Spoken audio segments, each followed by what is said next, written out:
तो मेरा नाम दीपक योगेश्वर है। मैं blue line study abroad consultant private limited का ओनर हूँ और मेरे अकाउंट से करीबन 65,744 रुपये निकले हैं। वो अप्रॉक्सीमेटली 41,744 रुपये, जो कि एक इंस्टेंस में मेरे डुप्लीकेट सिग्नेचर्स करके निकाले गए हैं। तो इस सिग्नेचर्स में अगर हम देखें तो ये सारे प्रिंटेड, एक इंस्टेंस पे प्रिंटेड सिग्नेचर है कंप्यूटर से, और उसको एडिट करके डाला गया। उसकी फॉरेंसिक रिपोर्ट भी निकाली गई बाकी सिग्नेचर्स की।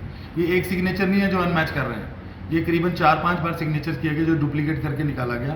तो उसमें जब मैं बैंक के पास गया तो बैंक ने मुझे बोला जी हाँ जी ये सिग्नेचर्स आपके हैं जी। मैं क्या, मैं पर्सनल, मेरे को पता है मैंने सिग्नेचर नहीं किए, तो ये कैसे हो सकता है। तो मेरे को उसके लिए प्रूफ इकट्ठा करना पड़ा। तो मैंने फॉरेंसिक में इसको भेजा न्यू दिल्ली में चेक करवाने के लिए। तो इसमें जाली पाए गए सिग्नेचर्स।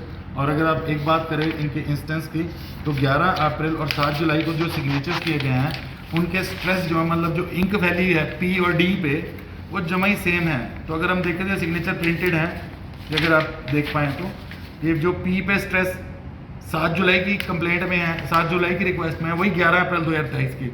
ये जो स्टैम्प है वो आईसीआईसी बैंक लिमिटेड की स्टैम्प है with the signatures of the ICICI bank with the employ code number also. ये डुप्लीकेट सिग्नेचर करके अकाउंट से पैसा निकाला गया। लिमिट अकाउंट है, मेरा कोई पैसा अकाउंट में नहीं पड़ा था। तो मुझे जब कॉल आई बैंक से कि आपने इंटरेस्ट भरना है, तब मेरे कान खड़े हुए तो कि मैंने तो कोई पैसा लिया नहीं। तो मैंने उनको कॉल किया कि मैंने जब कोई पैसा नहीं निकाला। उन्होंने बोला जी आपके ही सिग्नेचर हैं। मैंने कहा जी मेरे को डॉक्यूमेंट्स दीजिए। तो ये डॉक्यूमेंट्स देने के लिए मेरे को करीबन महीना परेशान किया गया। हैदराबाद में मैंने बैंक के जो मेन ब्रांच है वहाँ पे फ़ोन किया कि मेरे को ये प्रॉब्लम है। तो महीने से मैं हर रोज़ कॉल कर रहा हूँ। मेरा 2-2 बार ब्रांच में चक्कर लगता है। तो मैंने बहुत लोगों को रिक्वेस्ट किया इसके लिए कि मेरे पास 65 लाख रुपया नहीं है भरने के लिए, और मैं उसको किस तरह से भरूं। तो फिर मेरे को उन्होंने वो बुलाया कि आप आरबीआई में कंप्लेंट कीजिए। मैंने कंप्लेंट किया, बट बैंक से मुझे कोई रिजॉल्व नहीं हुआ। और मैं हर एक किसी को बोलना चाहूँगा, देखो हर एक शरीफ बंदा बैंक में ही पैसे रखता है अपने सेविंग के लिए, और अगर आपके डुप्लीकेट सिग्नेचर करके निकल सकते हैं पैसे, तो मुझे बताइए बैंक में कहाँ पे सेफ है। सर, जिस टाइम पैसे थोड़ी थोड़ी देर बाद आप कह रहे हैं आस्ता आस्ता पैसे निकाले गए, विड्रॉ किए गए, बिल्कुल जी। क्या आपको कभी मैसेज नहीं आया कि आपके अकाउंट से इतने पैसे निकाले गए हैं? तो ये जो नंबर था वो मेरे पार्टनर का था, ये मेरा नंबर नहीं था। तो तब करके ही ये चीज़ें सारा घपला हो सका। मैं एक इंस्टेंस में, जैसे मैंने बोला, मैं अमेरिका में था। तो अमेरिका में जब मेरा निकला तो मेरे को डाउट था कि पीछे मेरे से कुछ हो सकता है, बट मेरे को ज़रूरी काम था, मेरे को कॉलेज के पास जाना था, कॉलेज यूनिवर्सिटी के पास।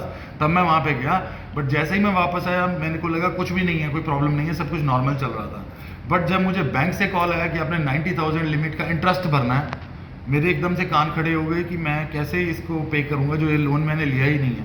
तब मुझे कुछ बात करनी पड़ी और मैं आपके सामने आया, मीडिया के सामने, कि ये डुप्लीकेट सिग्नेचर के साथ। आपने पुलिस कंप्लेंट वगैरह दी है? हाँ जी, मेरे साइबर क्राइम के पास भी कंप्लेंट है जी। ये साइबर क्राइम के पास मेरी कंप्लेंट गई हुई है।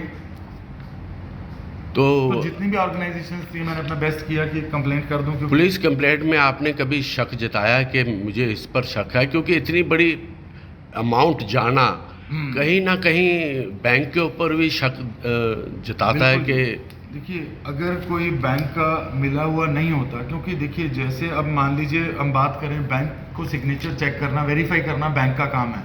और अगर मेरे हिसाब से बैंक मैनेजर की मिली भुगत है, क्योंकि उसके साथ मेरा बात नहीं होता था ज़्यादा, क्योंकि मेरा पार्टनर करता था। तो मेरे को ये उस पर ही डाउट है कि उसने पैसा लिया। और उसके बाद मुझे पता लगा कि 10 लाख रुपए लेके उसने 65,41,000 का गबन करवाया। तो आपके पार्टनर ने कभी बताया नहीं कि भाई मेरे मैसेज आ रहा है मोबाइल पे, इतने पैसे विड्रॉ हुए हैं? नहीं जी, मेरे को कुछ कभी नहीं बताया गया। और मेरे को अगर बताया गया होता तो मैं उस टाइम ही उसको स्टॉप करवा देता, क्योंकि फ्रीज तो मेरा पहले ही था अकाउंट। ये डी फ्रीज कराने के लिए डुप्लीकेट सिग्नेचर किए गए। फ्रीज में ही मैं शांति से बैठा था कि मेरा फ्रीज हुआ पड़ा अकाउंट, तो स्ट्रेस फ्री हूँ। तो आपका पार्टनर भी कहीं ना कहीं शामिल है इसमें? हो सकता है जी, मैं ये जांच का विषय है। तो मैंने तभी कंप्लेंट्स किए कि जो इसमें शामिल है उनके ऊपर कार्रवाई कीजिए, क्योंकि फॉर्ज सिग्नेचर बहुत बड़ी बात है। कोई भी बंदा अपने बैंक में पैसा रखता है, अपनी मेहनत की कमाई रखता है कि वो सेव कर सके, और अगर ऐसे पैसा निकल जाएगा तो कोई भी सेफ नहीं है, और बैंक की प्रणाली के ऊपर सवाल निशान है। अब आप क्या चाहते हैं? तो मेरा जो चाहना है जी, कोई भी इसमें जो भी संलिप्त है उसके ऊपर कार्रवाई हो। मेन देखिए, पैसा तो ऑब्वियसली ये बैंक को या जिसकी भी रिस्पॉन्सिबिलिटी है वो वापस करे लिमिट को। मैं इस लिमिट को क्लॉज करवाना चाहता हूँ, और मैं कोई बैंक से नहीं करना चाहता। इस बैंक से तो बिल्कुल रिश्ता नहीं रखूंगा, और बहुत क्लियरली बताऊंगा कि ये वाले बैंक से कोई भी रिश्ता मत रखिए अगर डुप्लीकेट सिग्नेचर करके आपके पैसे निकल सकते हैं।